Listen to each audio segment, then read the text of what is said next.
लोकशाहीचा बुलंद आवाज, रिपब्लिकन वार्ता महाराष्ट्र। मनमाडमध्ये चोरट्यांकडून घरफोडीचा प्रयत्न, नागरिकांच्या जागृती व पोलिसांच्या सतर्कतेमुळे मोठी घटना टळली। बातमी मनमाड नांदगाव येथून।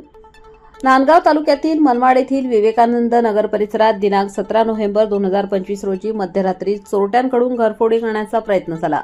मात्र स्थानिक नागरिकांच्या जागृतीमुळे आणि पोलीस प्रशासनाच्या तत्परतेमुळे ही आकस्मिक घटना थोडक्यात टळली। या पार्श्वभूमीवर शिव आनंद बहुउद्देशीय संस्था मनमाडतर्फे मनमाड शहर पोलीस स्टेशनचे पोलीस निरीक्षक यांना दिनांक 19 नोव्हेंबर रोजी निवेदन देण्यात आले। निवेदनामध्ये रात्री 2 ते 4 वाजेदरम्यान गस्त वाढवण्याची मागणी करण्यात आली असून परिसरातील नागरिकांना सुरक्षिततेची हमी देण्यावर भर देण्यात आला आहे। तसेच विवेकानंद नगर येथील पोलीस चौकी पूर्ववत सुरू करण्याची महत्त्वाची मागणीही संस्थेने केली आहे। घटनेनंतर स्वतः PSI जाधव यांनी विवेकानंद नगरमधील सद्यस्थितीत अंगणवाडी म्हणून वापरल्या जाणाऱ्या चौकीची पाहणी केली असून पोलीस प्रशासनाकडून सकारात्मक प्रतिसाद मिळाल्याची माहिती संस्थेच्या पदाधिकाऱ्यांनी दिली आहे।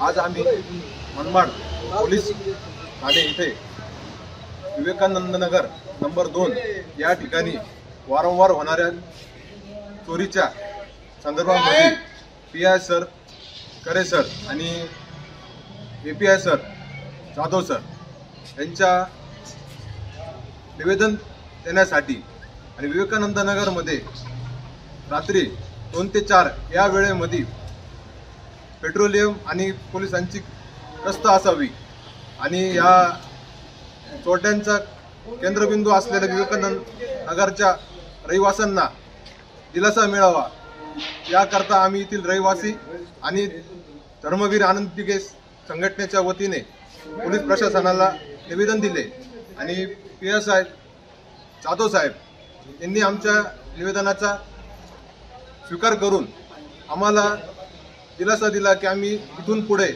विवेकानंद नगरमध्ये प्रामुख्याने लक्ष देऊ आणि विवेकानंद नगरमध्ये असलेली पोलीस चौकी ही नव्याने वापस चालू करण्याचा प्रयत्न करू आणि 112 हा डायल नंबर सगळ्या विवेकानंद नगर रहिवाशांनी हा आपल्या मोबाईलमध्ये सेवा असू द्या आणि अशी काही जर घटना असेल तर तत्काळ लगेच पोलीस प्रशासनाला फोन करा आणि त्यांची मदत घ्या। रिपब्लिकन वार्ता महाराष्ट्र न्यूज साठी Muktaram Bagol, Nandgaon, Nashik. Subscribe now and press the bell icon. Never miss an update.